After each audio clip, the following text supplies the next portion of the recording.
And that's how we get to 1200, but it doesn't end there. Another game. And now finally we get to play as white, and our opening of choice as white is the Queen's Gambit. And we're going to play the Queen's Gambit here. E3, usually I would play knight C3 first for flexibility with the bishop, but in blitz, I always just blitz this out. It's just a much more solid and safe approach. So we play this. We played against a lot of fianchetto bishops against the Queen's Gambit, but that's totally fine. Opponent's playing very passively, and we're just going to get a lot of good activity here. We're going to trade. We're going to have 2 center pawns, and we're going to be very happy. We're up 2 seconds on the clock. We both of us have blitzed out these first 10 moves in like 5 seconds. This pawn's being threatened. We can push it up. We go back to add another defender on it, which is also, I guess, fine. The computer doesn't like it, but whatever. A4 does not blunder a pawn because the queen is defending it here. A knight jumps to the center, trying to threaten our dark square bishop. We totally allow them to take our dark square bishop if they want to.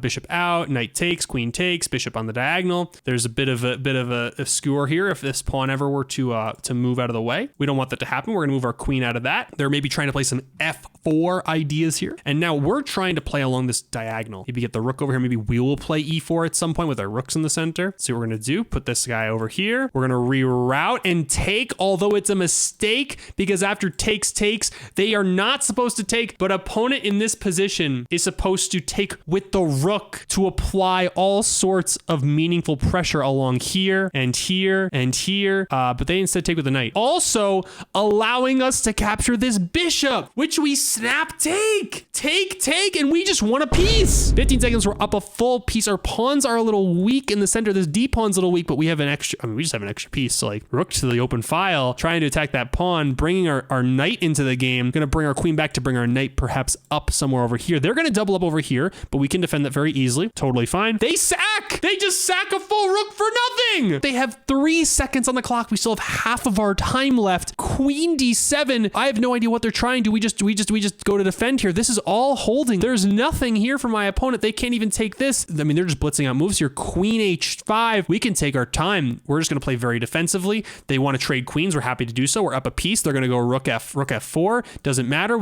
This pawn is defended and it can never be taken. They have 0.1 seconds on the clock and the game's over. Opponent loses on time. I think opponent lost on time even before this. And after this game, we reached 12-11 rating, but it doesn't stop here, baby. We keep going. Now we're on the black pieces in this game. This game, we played it like a 60% accuracy, but we're playing with other 1200s here, guys. I mean, come on, look at this. People are starting with moves like A3. A 60% accuracy is probably good enough to win a lot of these games. Knight F6, we're playing a little bit differently here. We do play a sort of a French type structure. If they take our knight, we take with the queen and we're not damaging our pawns. Bishop to E7, a little bit passive, but I'm totally happy with this. We're gonna play C5, try to attack this. They can push, they can take us, whatever. They're gonna do none of that for whatever reason. And I actually probably should have played H6 here. I decided to take instead, and now they take back. I think we needed to play H6 here because now they play H6 and it's a little dicey. We can let them take and have an umbrella pawn, or we can play G6, which is top engine move, which is what I play, G6, and now they're just gonna go crazy. I can take that pawn if we wanted to. Also, it does open this up. We decided to take this pawn instead. We're just up 2 pawns. I mean, I can't complain. That's not true. We're up 1 pawn. We might be up 2 pawns after they move this pawn up. G5, knight E4. They're gonna need to defend it if they want to keep it. They take our knight, jumping their knight into the center, but this knight has no future movement, so we can target it. They have the move bishop G2 here somehow. They play F4 instead though. And now we have the beautiful en passant,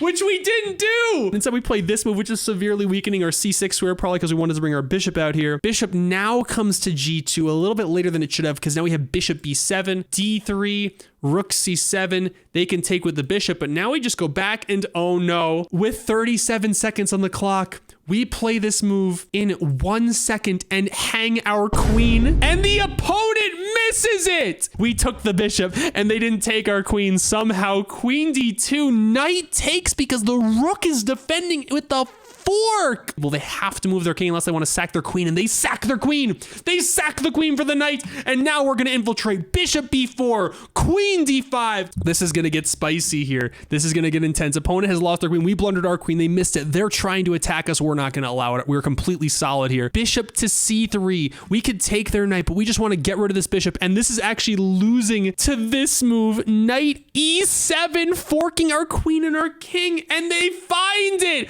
I completely completely ignored this. My plan was just to trade off pieces. I ignored this idea. I should have just taken the knight. I don't know why I didn't, but I played this move in 1 second to just play fast, and they played the fork. I moved here. They won the queen. I take this. They go there, and now I go check, and material is somehow equal. An opponent is making mistakes, though, because now rook comes back to play safe. Rook to c5. Knight comes in here. This is scary, but we can take this. We could take this if we're afraid of this. Rook h4. What is opponent planning? Maybe the opponent wants to come in over here somewhere and try to attack this pawn. Bishop e3. A beautiful move. Setting up ideas of maybe rook c1. Also attacking this and threatening a fork between these two pieces.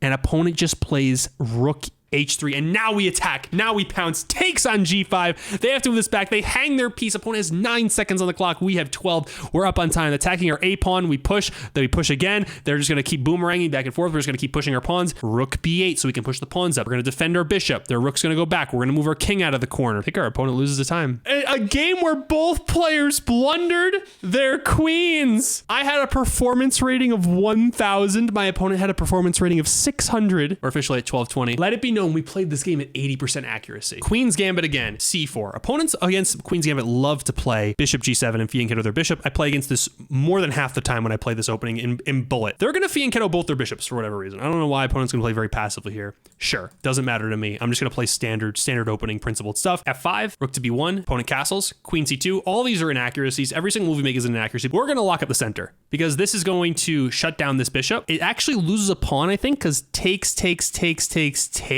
but it says it's excellent. I don't know why, but opponent does make this exchange. They then take our knight, but this is still fine for me. Our opponent is very passive, and look at how weak their king is along all these squares. Maybe we can line up some sort of a checkmating idea. Possibly. Knight to the center. We're just going to trade. Bishop c4, taking advantage of the fact that they have a weak light square diagonal. Queen goes here. Not only are they have a weak knight now, but now their queen is being hit behind this pawn. Position's plus 2.5 for us because look at this. Look at this bishop. We're up 11 seconds on the clock. So rook to the open file. King g7, and now we actually can play bishop takes here. And do we see it? Hell yeah, we see it. Of course we see it. We're absolute gods at bullet. We win a full piece. Rook to d1, dominating the open file. This is still all looming at any given time. There's a trade here. Now we're threatening to take because this is defended, and opponent does move the queen out of the way, but we go f4, just trying to open up the position. This cannot be taken. The queen is hanging. They have to move the queen again. Now we take with the rook, threatening all sorts of discoveries along their king. King slides out of the way to prevent that. Queen f2. And again, we're up a full piece, so if we could trade queens, that wouldn't be the worst thing in the world for us. We can't be too unhappy with that. They move their rook along the open file. We try to trade queens and open up a getaway square for the king. That move doesn't do anything. We move the king. They go rook d2, threatening to win our bishop. But now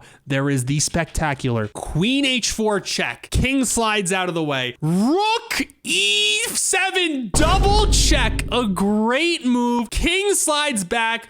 Queen f6, king slides over, checkmate. A beautiful display of craftsmanship from the white side, myself, of course, and we're up to 1230. We have the white pieces again. Another queen's pawn opening, except this time I decide to play the two center pawns. I'm trying to mix things up a little bit, see if we can spice things up.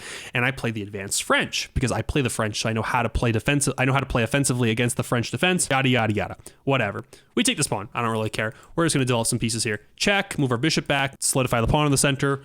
I'm going to play knight b3, which immediately blunders my bishop. But opponent misses it, and I blunder it again, and they miss it again. And I blunder it again. At any point, opponent can play b5, and my bishop's just lost. My bishop's just lost, but they keep missing it. And now knight jumps to the center, bishop back. Opponent can still play b5. My word vision is just completely lost this game. I'm just going crazy. I'm just going buck wild. I'm ignoring the fact they can take my bishop. They try to push e5, which is giving me chances now after taking this pawn in the center and making a big exchange. We put our knight in the center, and now this is no longer possible. Bro got the triple blunder, and he missed all of them. True. But again, we're playing bullet, and both of us have spent 20 seconds on the first 16 moves. So we're going fast here. We're playing this game pretty quickly. Queen f6, knight jumps back, attacking their dark square bishop. Queen g5 by my opponent! Queen g5, and they spent 2 full seconds on this move and blunder their queen in one move, and we're completely winning. Knight takes bishop, we take the bishop in the center, and after a4, my opponent resigns. Played this game with 68% accuracy because we blundered our bishop like 7 times.